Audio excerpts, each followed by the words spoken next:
Olá pessoal, boa tarde novamente, né?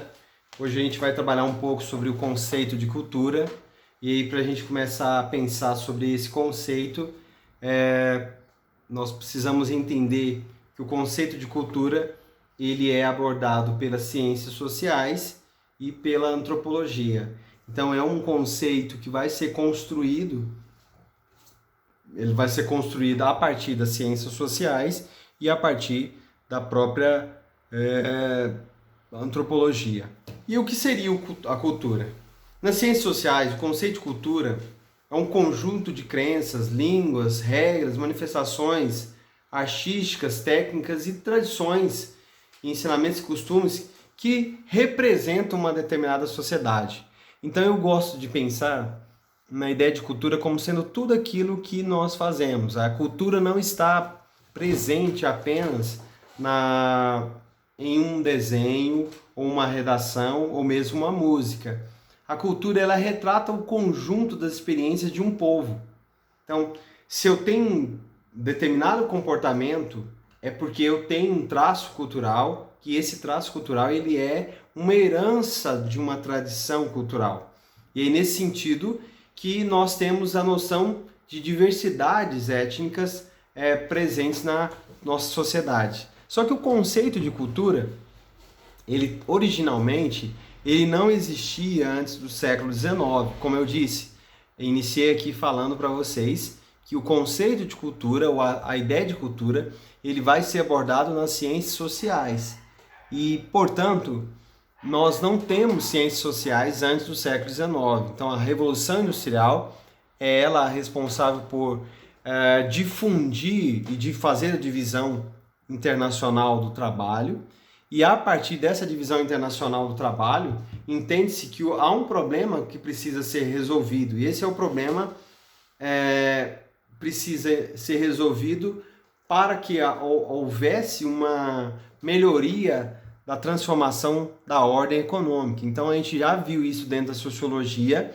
A sociologia ela nasce com o objetivo de organizar a sociedade, levar essa sociedade a um progresso, e daí a visão principal que se tem nessa hora é a lógica do desenvolvimento positivista, da corrente positivista, de que a sociedade passa por estágios evolutivos, e esses estágios eles partem do campo do teológico para o campo da metafísica, e posteriormente nós temos uma objetivação da sociedade. Isso tudo é o papel fundamental da sociologia, né, que é uma ciência social e, portanto, é nela que começa a se construir o conceito de cultura. E aí o que se observou? Se observou que nós não temos apenas um conceito de cultura, mas que esse conceito ele foi prevalecente em vários momentos da história. E é justamente o que a gente vai fazer nessa aula. Tentar trabalhar aqui alguns conceitos que vão ser utilizados durante os períodos históricos para entendermos o que de fato é cultura. De forma bem simples, e aí eu até utilizo às vezes de forma mais grosseira, né? Como a gente vai entender, nós podemos entender cultura como sendo tudo aquilo que de fato é existente que nos cerca. Então, a forma em que eu penteio o cabelo, a forma em que eu faço a barba, o fato de utilizar ou não utilizar adereços na mão ou não ou deixar de utilizar, a vestimenta que eu utilizo, a forma em que eu me posiciono, a fala, na fala ou mesmo no próprio corpo, isso tem a ver com cultura. A forma em que eu desenho, a forma em que eu escrevo, cultura é de fato tudo. E olha que essa definição, ela é uma definição que é recentemente adotada, porque até então, cultura, ela não era entendida dessa forma. Partindo daí, nós começamos a entender, então, de que forma era entendida a cultura. E é isso que a gente faz aqui, para podermos ponderar. No primeiro momento, se entendia a cultura referente a um modelo sofisticado de conhecimento que era produzido por uma elite cultural. É a chamada cultura erudita. Então, na chamada cultura erudita, é aquela que se adquire a partir da forma, ou é uma forma de comportamento que é adquirida a partir do meio de leituras, por meio da formação intelectual. Então, aqueles que possuíam formação intelectual, naturalmente eles possuíam cultura. E aí veio a ideia da cultura erudita. Por isso que toda a produção oriunda do meio acadêmico durante o período do século XVII, do século XVIII, principalmente, ele vai ser chamado de erudito. E aí nós vamos tendo esse momento aí do Renascimento, que lá no século XIII, sendo trazido de volta para a filosofia iluminista, e a partir de então, nós vamos tendo uma construção de um modelo de funcionamento social, e esse modelo de funcionamento social é visto como uma imposição. Aqueles que detêm a capacidade de ditar as normas, esses possuem cultura. Então, assim, de uma forma mais simples na nossa linha de raciocínio, se eu sou capaz de criar modelos sociais, se eu sou capaz de digitar modelos sociais, é porque eu possuo cultura. Se eu sou alguém que não possui a capacidade de criar modelos sociais, é porque eu não possuo essa cultura. E somente aqueles que possuíam formação intelectual, e aí a gente vai para a época do Renascimento aqui, a escolástica e todo o período que corresponde à transformação das grandes universidades, os grandes centros universitários, nós vamos entendendo que a cultura ela vai ter seu seio, o seu nascedouro, a partir de uma visão daquilo que é intelectual. Mesmo não sendo um conceito hoje fechado, apenas voltado para aqueles que são intelectuais e possuem cultura, nos séculos passados, nós tivemos a ideia de que a cultura estava intimamente ligada à visão da intelectualidade. E essa é a visão da cultura erudita. E aí a gente vai ter, dentro dessa linha, as obras de artes, as próprias músicas, as receitas farmacêuticas e também de bolos, de comida, a própria forma de vestir, a forma de pegar no garfo, tudo isso ligado a um padrão de cultura, chamado como cultura erudita. Aqueles que não possuíam esse comportamento, que não tinham esse modelo de comportamento, eram chamados de selvagens. Então essa visão do erudito, ele passa a construir também a ideia do selvagem. Contrariando a cultura erudita, eu tenho a ideia daquele que não tem cultura. Se ele não possui cultura, ele não pode ditar os padrões e, portanto, ele é um selvagem. A visão do bárbaro aqui. E aí lá no século XIX, mais especificamente no final desse século XIX, nós vamos tendo o início da corrida imperialista. E aí essa corrida imperialista ela provoca o choque entre os olhares do conceito de cultura. Então, até do século XVII até o final do século XIX, nós temos a concepção de que cultura ela nasce dentro da intelectualidade. Eu preciso beber dentro dos livros, beber nos clássicos intelectuais, tanto eles em qualquer ordem, tanto da biologia, quanto da química, quanto das ciências sociais. Eu preciso beber nos clássicos para que eu possa ter cultura. Alguém que não tenha tido acesso a esses clássicos, aquilo que é convencionado chamar de clássico, não pode também ser conhecido como alguém culto. E aí quando o europeu começa a aumentar o processo de exploração, e aí eu digo, de fato, começa a aumentar o processo de exploração, porque desde o processo de formação dos estados modernos já houve o processo de colonialismo, mas no século XIX esse colonialismo ele se torna de uma forma abrangente, porque há uma derrubada do imperialismo chinês e do próprio imperialismo asiático de um modo em geral, e consegue-se ir além daquilo que se esperava.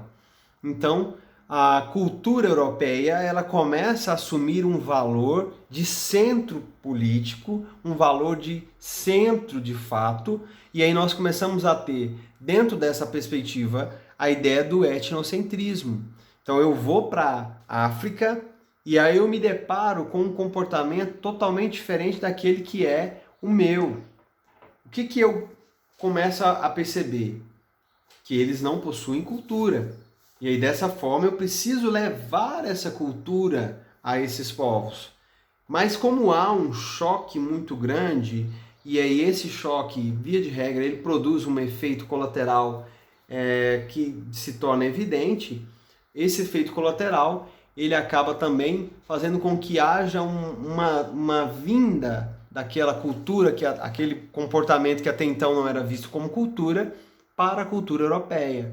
E isso é o que nós vamos ter como a ideia da fusão cultural. São conceitos que a gente vai trabalhar aqui de forma ponderada. Então, a princípio, nós vamos definindo que a ideia de cultura ela passa a ser observada a partir do século XIX pelas ciências sociais e pela antropologia. Especificamente, a cultura é o ramo da antropologia. Por que é o ramo da antropologia? A antropologia é a ciência que estuda o comportamento humano e o seu processo, comportamento humano individualizado, em seu processo individualizado. Já as ciências sociais, ela vai estudar o comportamento humano em seu processo social, e isso inserido dentro do todo. Então, para a gente distinguir aqui, nós vamos tentar entender a sociologia, a ciência que estuda o homem e a sociedade, ou a sociedade e o homem. Não o homem enquanto indivíduo, mas o homem enquanto todo, toda a sua composição. Já a antropologia, ela vai pegar o aspecto cultural de forma individualizada para tentar entender o comportamento social. Isso de forma mais clara, aqui a gente vai fazendo essa construção. E aí a gente viu aqui, inicialmente, nesses 12 minutos iniciais, que o conceito de cultura ele passa pelo crivo do conceito intelectual. Então é a ideia da cultura erudita. Mas com o advento da revolução ou do imperialismo europeu, nós começamos a ter uma nova construção, um novo olhar que vai dar origem a um outro termo chamado de cultura popular. Então, cultura popular é o inverso da chamada cultura erudita.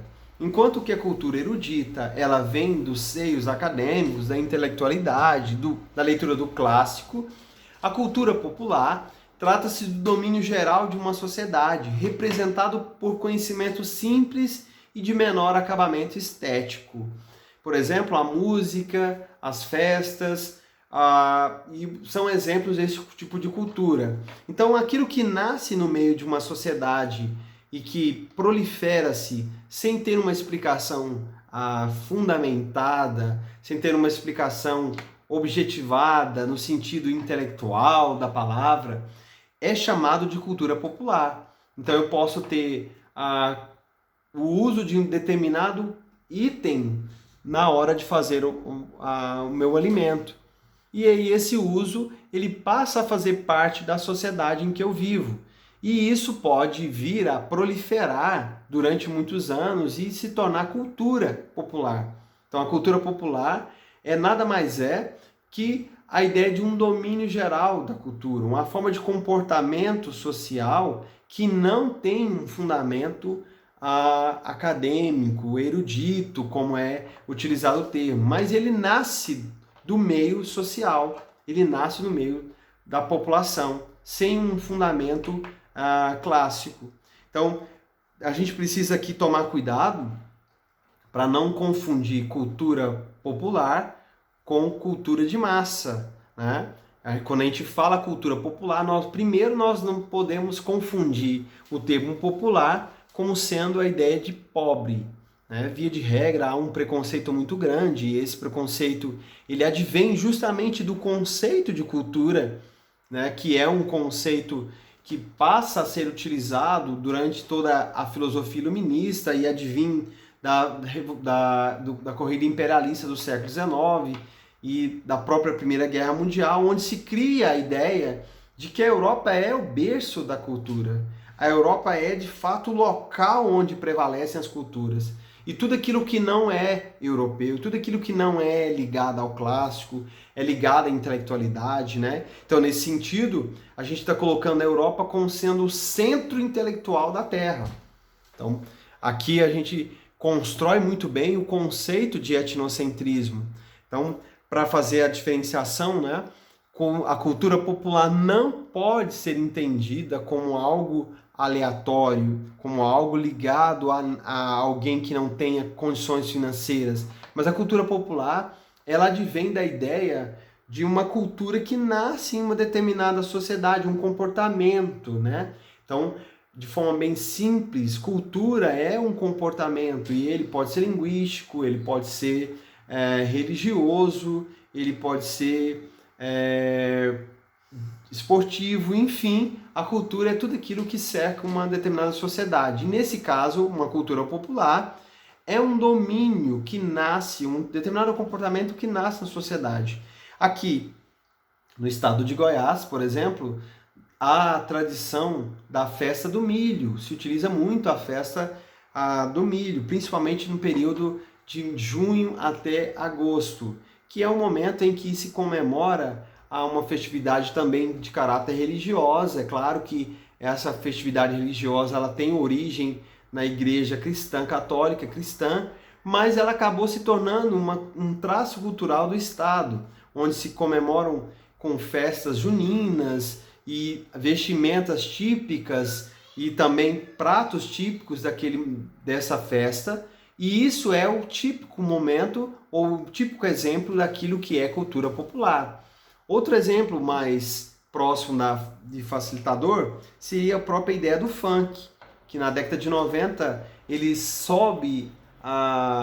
ele desce o morro, né, assim dizendo, desce a periferia dos grandes centros e vai para os centros urbanos, toma conta dos centros urbanos. Então ele não nasce de um ser intelectual, não nasce de uma academia, de uma literatura clássica, mas ele nasce de uma concepção mais social, do fruto da organização de uma determinada sociedade. E aí, nesse caso, os moradores de determinadas periferias das grandes cidades no Brasil, no caso Rio de Janeiro e posteriormente em São Paulo. Então esses são exemplos básicos da cultura popular.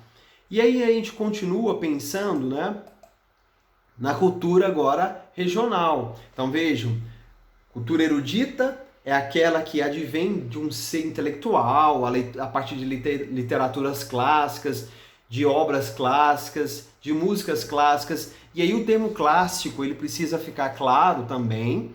O termo clássico refere-se àquilo que é antigo, ou aquilo que tem um fundamento na filosofia greco-romana, aquilo que tem como leitura de mundo um período clássico do desenvolvimento social. Então corresponde tanto àquele momento da história antiga ocidental quanto o momento da história antiga oriental. Então, quando eu falo em clássico, eu estou considerando o período temporal, né? Eu estou considerando o período da formação das primeiras sociedades orientais e ocidentais até a Idade Média. Então, todo esse momento aí houve um arcabouço, houve uma fusão de pensamentos, uma construção social em torno da política, em torno da religião.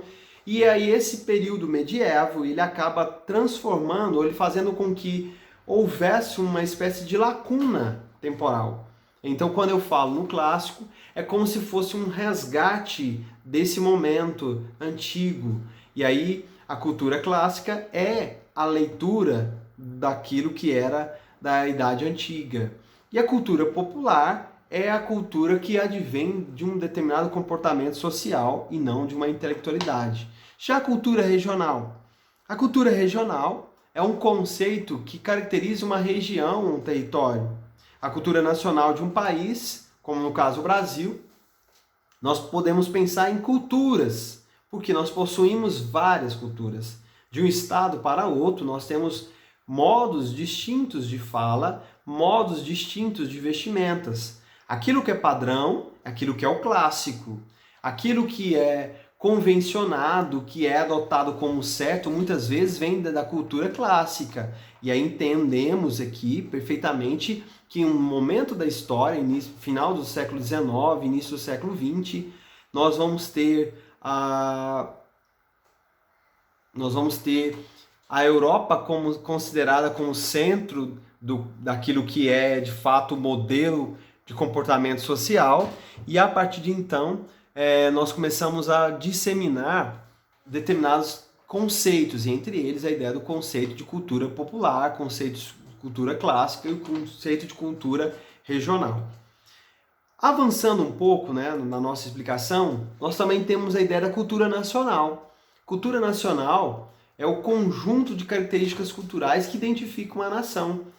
Então, quando eu olho para um estado e eu observo a língua desse estado, eu sei de que origem étnica ele advém, de onde ele vem, a sua formação. Por exemplo, a nossa língua é uma língua que é chamada, inclusive, de portuguesa, né? Nós poderíamos pensar, mas nossa língua deveria ser o tupi, deveria ser o guarani, mas nós, por imposições culturais portuguesas, nós acabamos tendo uma valoração daquilo que veio ser chamada de língua portuguesa. No entanto, essa língua portuguesa, ela é uma convenção da língua latina. Então é claro que a gente não está aqui pensando, nós não somos povos latinos, mas nós somos povos de origem étnica latina. Então a nossa língua é um exemplo básico disso, essa é a ideia da cultura nacional. Outro exemplo de cultura nacional seria o gosto pelo futebol, o gosto pelo carnaval, o determinado tipo de gosto alimentício, e essa visão ela vai marcar a ideia do Brasil. Então quando eu penso em brasileiro, por exemplo, eu vou para além da visão de uma identidade, de um documento que me faz ser brasileiro. Eu preciso lembrar dos comportamentos que me fazem brasileiros. E aí a gente tem traços culturais que vão identificar uma pessoa e distingui-la de uma outra nacionalidade. Então, quando eu falo eu já estou me comportando como um brasileiro, significa que eu já tenho determinados tipos de comportamentos que são comuns àqueles que nascem ou vivem por muito tempo ou por um determinado tempo no Brasil. E aí, por exemplo, a questão da pontualidade. Nós, brasileiros, em regra, nos nossos compromissos afetivos e até mesmo de lazer, nós não somos muito pontuais. Nós podemos até ser pontuais nos compromissos profissionais, mas os nossos compromissos pessoais nós não somos. E aí um exemplo fácil de entender seria eu marco com determinada pessoa de almoçar. E aí o almoço ele se estende de um período aqui no Brasil, de um horário X até um horário Y. Então durante esse período eu estou dentro do meu contrato firmado. Essa é uma identidade muito clássica nossa, muito básica da nossa cultura. Essa é a visão da cultura nacional. Então, quando eu penso numa cultura nacional, seria uma forma de identificação da nação. Aqui no estado de Goiás, quanto no estado do Pará, nós temos o mesmo comportamento, e principalmente linguístico, com diversidades na forma de expressar determinadas palavras e determinados gestos, mas a língua é a mesma, ou a título de exemplo, né? E aí a gente pode pensar na cultura enquanto conceito universal, onde, por exemplo, o fato de nós usarmos roupas, isso seria uma ideia de uma cultura universal.